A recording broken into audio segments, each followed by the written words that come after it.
함께 하시는 주님과 동행하시는 여러분들의 삶이 되시길 바랍니다. 우리 옆 사람들과 이렇게 한번 인사하겠습니다. 믿음의 정도로 함께 걸어갑시다. 우리 하나님께서 원하시는 그 믿음의 올바른 길로 늘 동행하시는 여러분들의 삶이 되시길 바랍니다. 사람의 능력을 측정하는 지표가 있는데, 여러분들도 초등학교 때 다 검사를 받은 IQ라는 그런 것이 있습니다. 여러분들 어떻게 100은 넘으시죠? 저도 100은 겨우 넘는 것 같은데, 요즘은 IQ 물어보는 사람이 별로 없습니다. 왜냐하면 그만큼 다른 지수가 더 중요하기 때문입니다. 그래서 여러분들이 EQ나 MQ나 이 감성이나 도덕적인 능력을 측정하는 그런 지수가 나왔습니다. 오늘은 다른 지수를 측정하는 것을 여러분들에게 좀 소개하려고 하는데, 오늘 소개할 지수는 AQ라는 지수입니다. 이 AQ라는 것은 역경 지수입니다. 다시 말해서 우리에게 역경이 왔을 때 그것을 어떻게 극복할 수 있는지, 그걸 극복을 잘하면 역경 지수가 높은 것이고, 이 역경을 극복하지 못하면 역경 지수가 좀 낮은 겁니다.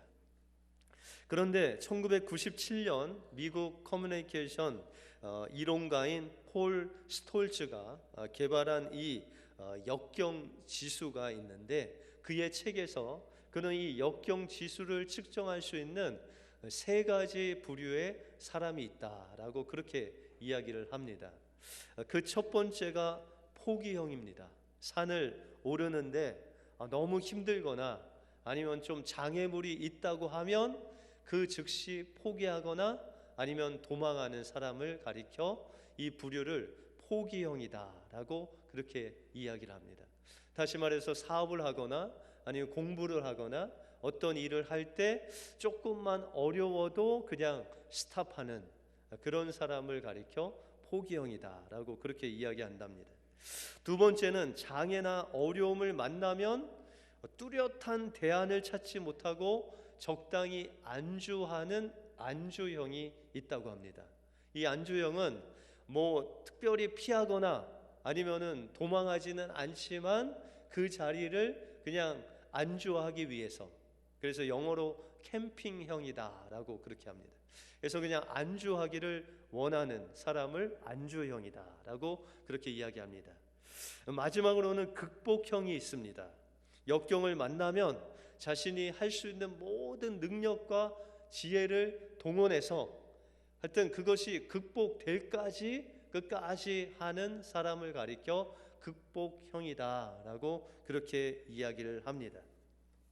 그래서 실제로 이 역경 지수를 측정하기 위해서 미국의 심리학자 스키너라는 사람이 50명을 대상으로 이 역경 지수를 좀 측정하려고 부류를 두 부류로 나눴다고 합니다. 25명씩 A그룹, B그룹 나눠서 이 A그룹에게는 그들이 원하는 모든 환경을 완벽하게 만들어 주었습니다.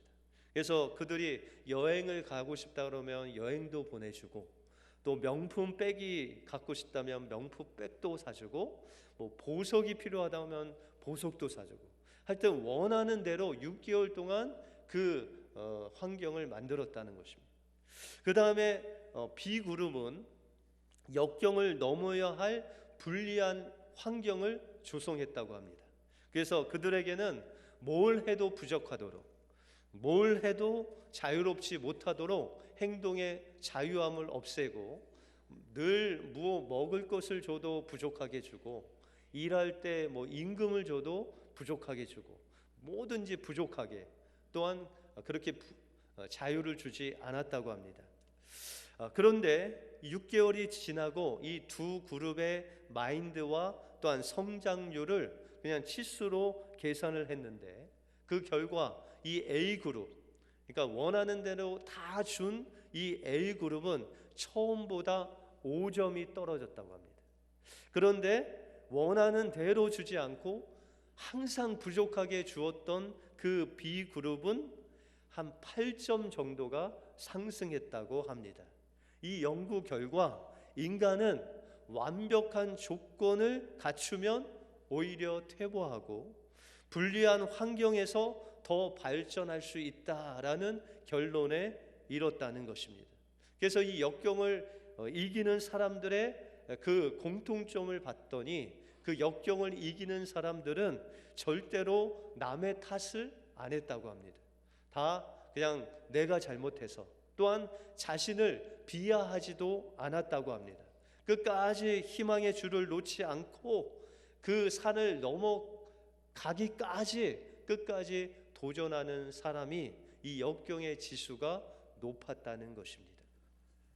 그러면 우리가 믿음의 역경을 만났을 때 우리는 어떤 믿음의 태도를 가지고 어떻게 믿음의 역경을 이겨 나가야 하나님이 원하시는 그 믿음의 정도, 믿음의 올바른 길을 갈 수 있는지 오늘 본문을 통해서 살펴보겠습니다. 먼저 우리가 믿음의 정도를 가기 위해서는 성령이 이끄시는 대로 행동하는 믿음을 가져야 됩니다. 오늘 본문에 보시면 이 바벨론의 왕인 벨사살이 죽고 오늘 본문에 나오는 메대 사람 다리오가 왕이 되었다라고 그렇게 말씀하고 있습니다. 이 다니엘이 바벨론으로 포로로 끌려올 때는 느부갓네살이라는 왕이 있었습니다. 그가 죽고 그의 아들 벨사살이 왕이 되고, 또한 이 벨사살이 죽고 나서 이제 바벨론이라는 나라가 망하게 되고 메대와 바사라는 그런 신생 국가가 일어서면서 초대 왕으로 다리오라는 사람이 왕이 되었습니다. 그런데 보통 여러분들 정권이 이렇게 한 번씩 바뀔 때마다 그 왕 밑에 있는 신하들이 어떻게 될까요? 여러분들 뭐 미국도 그렇고 한국도 그렇고 대통령이 바뀌면 그 내각이나 그 밑에 있는 사람이 다 물갈이가 되죠. 그죠? 그래서 어떤 사람은 스스로 해외로 도피하거나 어떤 사람은 그냥 강제로 쫓겨나거나 아니면 그냥 잠수를 타거나 뭐 이런 사람들이 발생합니다. 그런데 여러분들, 이 다니엘은 왕이 3번이나 바뀌었음에도 불구하고 그가 왕의 충복이 되어서 그것도 아주 높은 총리의 지위에, 그것도 3명의 총리를 뽑는 그 3명 안에 그가 들었다는 것입니다. 그 비결을 우리가 보면 오늘 3절에 보시면 다니엘은 마음이 민첩하여 총리들과 방백들 위에 뛰어남으로 왕이 그를 세워 전국을 다스리게 하였다라고 말씀하고 있습니다. 여기서 이 다니엘이 3번이나 그 높은 지위를 받았던 그 비결이 바로 3절 첫 부분에 나오는 다니엘은 마음이 민첩했다라고 말씀하고 있다는 것입니다. 여러분들, 민첩하다라고 하면은 여러분들 생각하기에 어떤 사람이 떠오르십니까? 내가 민첩하다. 여러분 좀 민첩하세요? 아니면 좀 둔하세요? 네.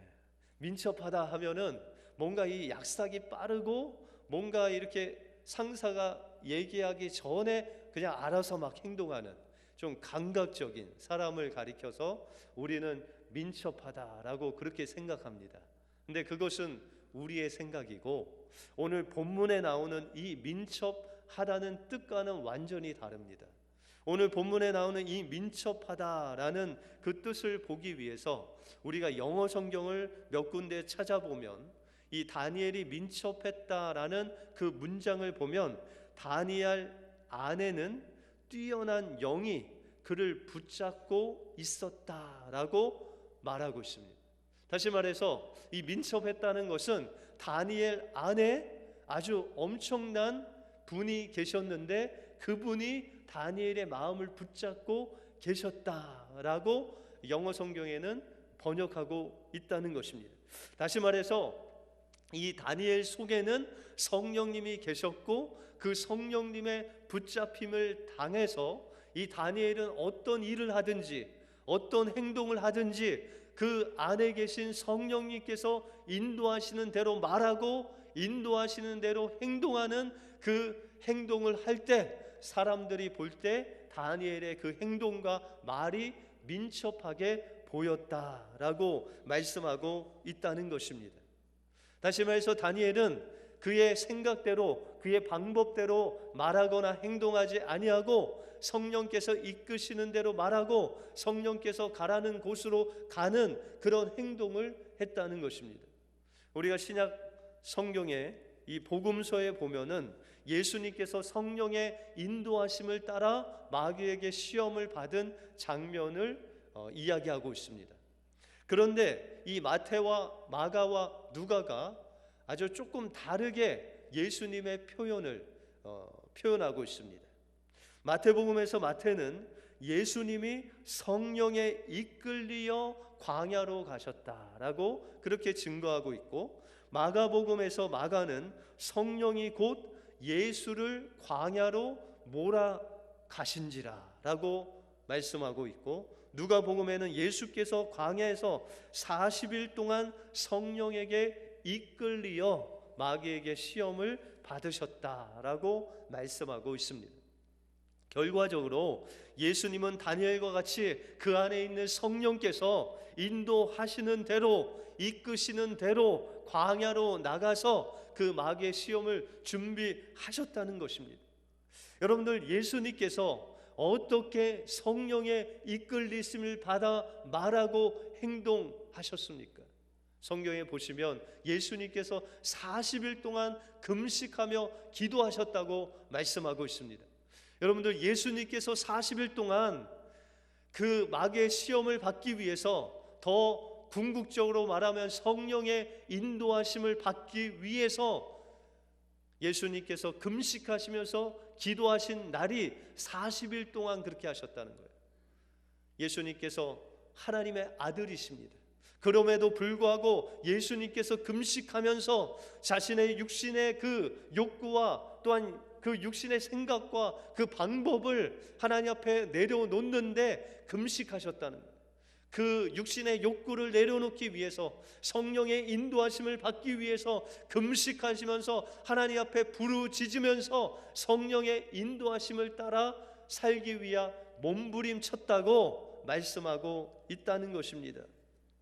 다니엘 역시 그는 그의 마음대로 행동하지 않고 성령께서 인도하시는 대로 인도받기 위해서 그는 몸부림쳤다는 것입니다. 그 증거가 바로 다니엘이 하루에 3번씩 하나님 앞에 무릎 꿇고 기도했다는 것입니다. 하나님, 저는 성령께서 인도하시는 대로, 하나님께서 인도하시는 대로 주님을 따라가겠습니다. 그렇게 그는 하나님을 의지함으로 나갔다는 것입니다. 그래서 오늘 본문에 보시면 다니엘은 하나님께 기도하면서 이 사자굴에 들어갈 수 있는 그 엄청난 역경을 당합니다. 다시 말해서 그가 하루에 3번씩 기도하면 그 다리오 왕이 그런 사람은 다 잡아서 사자굴에 넣는다고 하고, 거기에다가 조소에다가 어인을 찍어서 이것을 어기는 사람은 다 사자굴에 넣겠다고 말했다는 것입니다. 그것을 알면서도 그가 하나님 앞에 나가 무릎을 꿇고 그것도 하루에 3번씩 하나님 앞에 기도하고 감사했다는 것입니다. 여러분들, 어떻게 이 상황에서 하나님 앞에 감사할 수 있겠습니까? 그런데 이 다니엘에게는 그 사자굴에 넣어서 혹시라도 죽을지언정 그보다도 더 소중한 것이 바로 하나님 앞에 기도하는 것, 그 하나님 앞에 기도의 대상인 그 하나님이 더 소중했다는 것입니다. 이것이 바로 다니엘이 걸었던 믿음의 길이요, 믿음의 정도라는 것입니다. 어떤 뇌성마비로 앓는 장애를 앓고 계신 목사님이 계십니다. 근데 그 목사님이 그 신앙의 정의에 대해서 말씀하시는 것을 들었습니다. 우리는 보통 신앙하면 믿는 것이라고 생각합니다.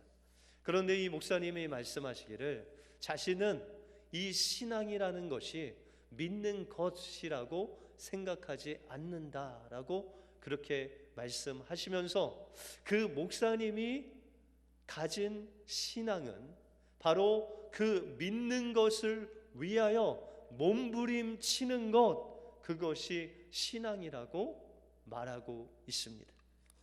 여러분들 어떻습니까? 저도 100% 동의했습니다. 여러분들, 신앙이라는 것, 여러분들 믿음이라는 것은 우리가 하나님을 지식으로 믿는 것에 멈추는 것이 아니라, 그 믿는 하나님을 위해서 하나님께서 말씀하신 것을 우리의 삶 속에서 실현하기 위해서 몸부림치는 것이 바로 우리가 가져야 할 신앙이다라는 것입니다. 여러분들, 다니엘이 그렇게 살았다는 것입니다.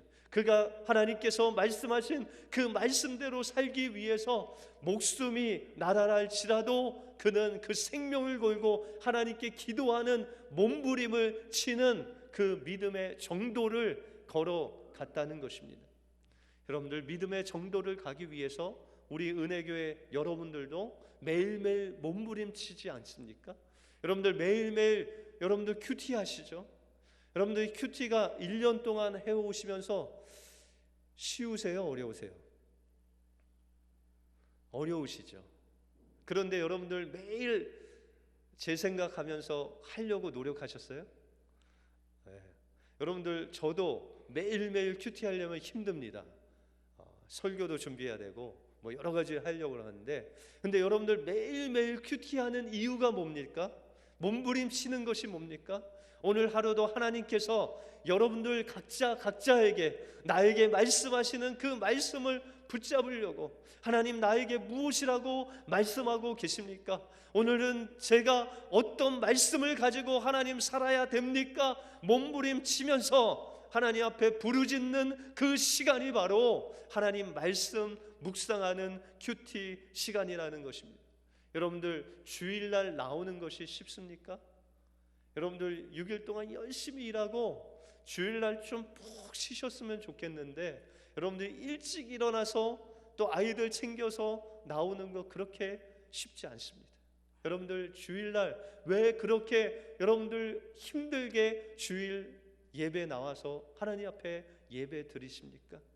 여러분들, 주일 예배를 통해서 6일 동안 살 수 있는 그 에너지를 공급받으려고 여러분들 몸부림치면서 주일날 하나님 앞에 예배 드리는 거 아닙니까? 여러분들, 수요 예배 왜 나오십니까?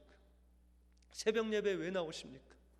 여러분들, 하나님 만나기 위해서, 매일매일 하나님과 동행하기 위해서 몸부림치면서 여러분들 신앙생활 하시고 있지 않습니까? 그것이 바로 하나님께서 원하시는 믿음의 정도라는 것입니다.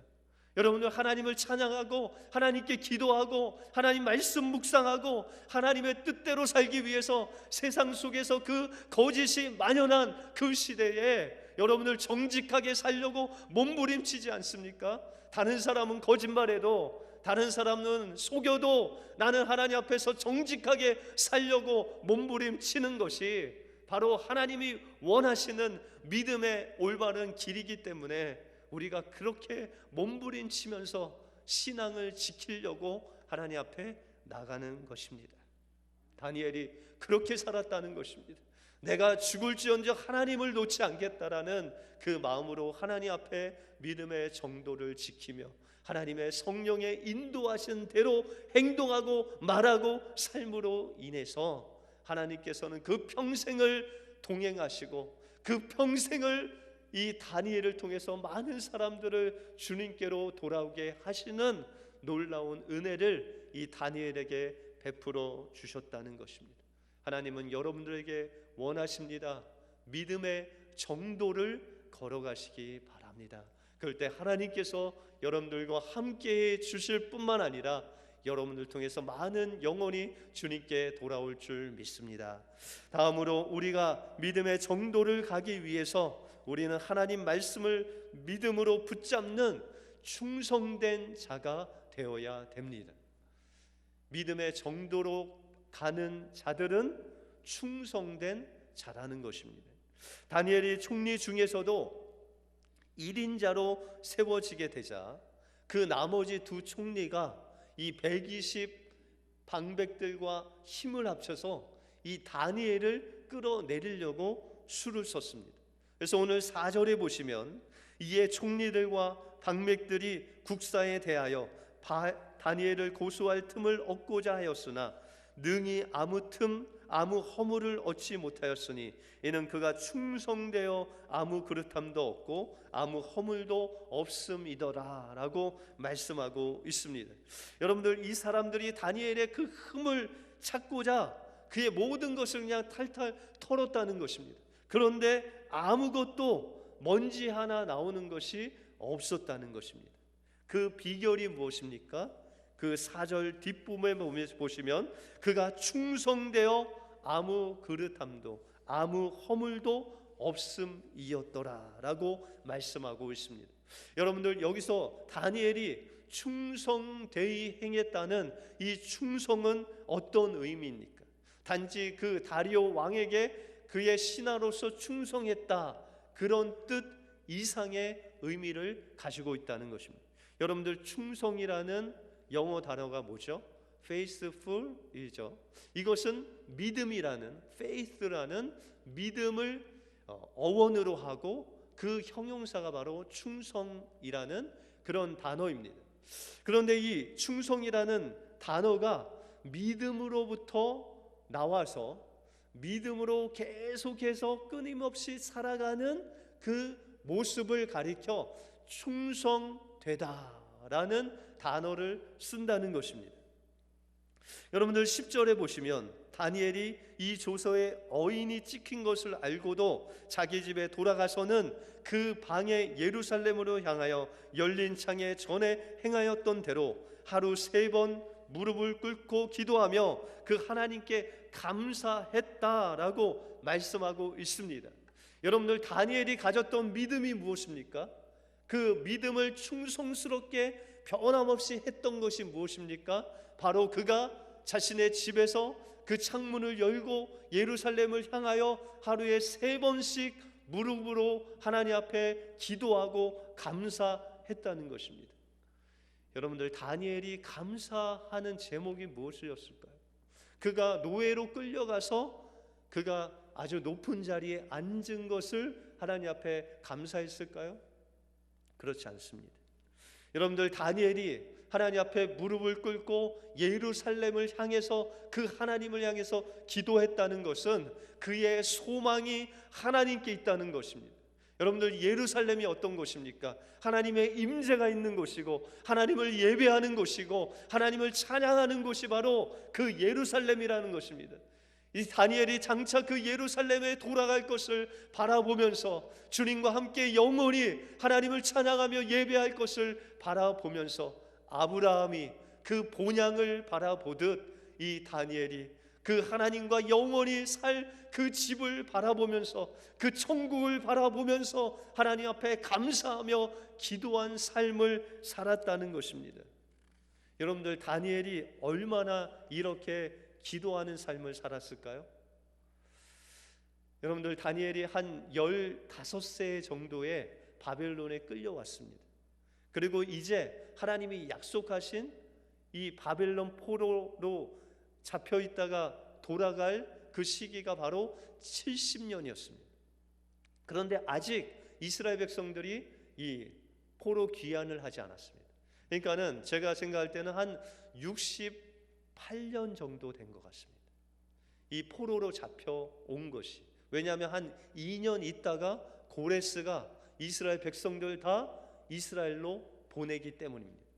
적어도 이 다니엘이 이곳에 와서, 바벨론에 와서 하나님 앞에 기도한 시간이 거의 65년 이상 동안 그 일을 계속해서 반복해서 하나님 앞에 기도했다는 것입니다. 그러면은 구체적으로 그 무엇을 위해서 기도했습니까? 다니엘서 9장 2절에 보시면 그 통치 원년의 나 다니엘이 서책으로 말미암아 여호와의 말씀이 선지자 예레미야에게 임하여 고하신 그 연수를 깨달았나니 곧 예루살렘의 황무함이 70년 만에 마치리라 하신 것이니라 라고 말씀하고 있습니다. 여러분들, 이 다니엘이 하나님 앞에 기도한 것은 예레미 선지자가 기록한 대로 70년 후에 이들이 예루살렘으로 돌아갈 것을 이 다니엘이 알고 그것을 붙잡고 하나님 앞에 기도했다는 것입니다. 비록 그 예루살렘이 무너지고 이방 사람들의 발에 밟혔지만, 그러나 하나님께서는 이스라엘을 70년 있으면 회복시킬 것을 믿고 그것을 바라본 것입니다. 여러분들, 무엇을 위해서 기도하십니까? 여러분들의 영혼이 장차 주님이 오시는 그날에 영원한 그 부활의 몸을 입고 주님과 함께 영원히 살 것을 위해서 우리가 기도해야 된다는 것입니다. 이 땅에서는 다 안개와 같이, 또한 풀의 꽃과 같이 없어질 것입니다. 우리가 가장 기도 제목으로 붙잡고 나가야 될 것은 하나님께서 우리에게 주신 그 영원한 생명이 이루어지도록, 주님이 오시는 그날에 우리를 그 천국으로 맞이할 그 주님을 바라보면서 하나님께서 우리에게 명령하신 그 약속을 지키는 삶을 살기 위해서 우리는 날마다 하나님 앞에 기도하며 나가야 된다는 것입니다. 이 다니엘은 그 기도의 비중, 그 기도의 무게를요, 하루하루를 어떻게 살았냐면, 그 하나님 앞에서 그 기도하지 않으면, 30일 동안만 기도하지 않으면 그 사자굴에 들어가지 않는데, 그가 그 30일을 기다리지 못하고, 아니 하루를 용납하지 못하고, 그는 그 하루하루 기도하는 것에 생명을 걸고 하나님 앞에 기도했다는 것입니다. 이것이 바로 다니엘이 충성되이 하나님께 믿음으로 화답한 모습이라는 것입니다. 여러분들, 하루하루가 그것이 모여서 하나님 앞에 서는 날 우리가 칭찬받거나 칭찬받는 것이 결정된다는 것입니다. 오늘이라고 일컫는 이 시간이 바로 우리의 생명을 들여서 하나님의 그 천국에 들어가기 위해서 간절히 기도할 때가 바로 지금이라는 것입니다. 이 지금을 놓치면 하나님께서 주신 그 영원한 생명을 누릴 수가 없다고 이 다니엘을 통해서 우리에게 말씀하시고 있다는 것입니다. 다니엘은 그가 하나님 앞에 기도할 때 혹시라도 하나님께서 그를 사자굴에서 건지시면 하나님의 살아계심을 찬양하고 많은 사람이 하나님의 살아계심에 하나님께 영광이 되겠지만, 그리 아니하실지라도 그를 장차 그 예루살렘으로, 그 천국으로 인도하실 그 하나님을 믿고 감사하는 그 다니엘의 모습을 우리가 본받아야 된다는 것입니다. 이것이 바로 다니엘이 우리에게 보여준 믿음의 정도라고 말씀하고 있습니다. 이 믿음의 정도를 갔을 때 오늘 본문에 보시면 이 다니엘을 참소하고 그를 불행한 그 모든 사람을 이 다리오 왕이 사자굴에 넣습니다. 근데 오늘 본문에 보시면은 그 참소했던 사람들과 처자들을 사자굴에 넣자마자 그 굴 밑에 닿기도 전에 사자가 그들을 움켜서 뼈까지도 부서뜨렸다라고 말씀하고 있습니다. 그러면서 다리오 왕이 고백하기를, 그 하나님을 모르는 다리오 왕이 고백하기를, 그 사시는 하나님이요 영원히 변치 않을 자시요 그 나라는 망하지 않을 것이요, 다니엘을 사자 입에서 벗어나게 하신 그 하나님을 지금 찬양하고 있다는 것입니다. 여러분들이 믿음의 정도를 걸어가면, 여러분들이 직장에 있든지 여러분들이 학교에 있든지 여러분들이 어디에 있든지 여러분들 통해서 그 사람들이 하나님을 찬양하는 놀라운 역사가 일어난다는 것입니다. 또한 28절에 보시면 이 다니엘이 다리오 왕의 시대와 바사사랑 고레스 왕의 시대에 형통하였더라라고 말씀하고 있습니다. 이것은 무슨 말씀입니까? 하나님께 믿음의 정도로 걸어갔을 때 하나님께서 이 다니엘이 죽는 날까지 주님이 함께 하시는 놀라운 은혜를 주셨다는 것입니다. 그리고 그가 죽고 나서 하나님의 품에서 영원히 지금도 살아 있다고 말씀하고 있는 말씀입니다.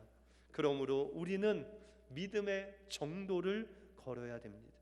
이 믿음의 정도를 걸으려면 내 생각, 내 방법대로가 아니라 성령의 인도하신 대로 말하고 행동하기 위해서 몸부림치며 하나님을 구하는 우리가 되어야 된다는 것입니다.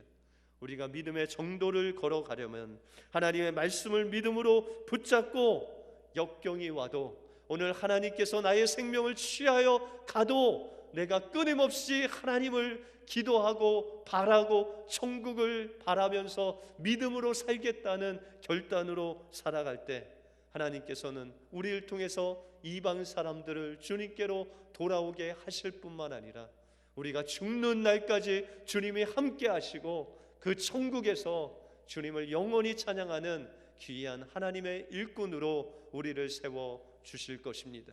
이 다니엘이 걸어간 그 믿음의 정도를 걸어가시는 여러분들의 삶이 되시길 바랍니다. 기도하겠습니다. 하나님 감사합니다. 다니엘이 하나님의 은혜 가운데 하나님 그 바사 나라의 총리가 되었지만 그에게 역경이 찾아왔습니다. 그러나 다니엘은 그 역경 속에서 피하거나 도피하거나 도망하지 아니하고 그가 항상 하나님 앞에 기도했던 것 같이, 그가 항상 성령의 인도하심을 따라 말하고 행동한 것 같이 무릎을 꿇고 예루살렘을 향하여 하나님을 바라보며 그 소망을 기도한 것 같이, 하나님 우리도 이 믿음의 정도를 걸어가게 하여 주시옵소서. 우리의 생각, 우리의 방법대로 살지 아니하고 성령께서 이끄시는 대로 살기 위해서 몸부림치게 하여 주시고, 매일매일 그 시간을 하나님께 드리고 하나님을 의지하고 하나님을 믿는 데 사용하는 우리의 삶이 되게 하여 주시옵소서. 모든 것 주님께 감사드리오며 예수 그리스도 이름으로 기도하옵나이다. 아멘.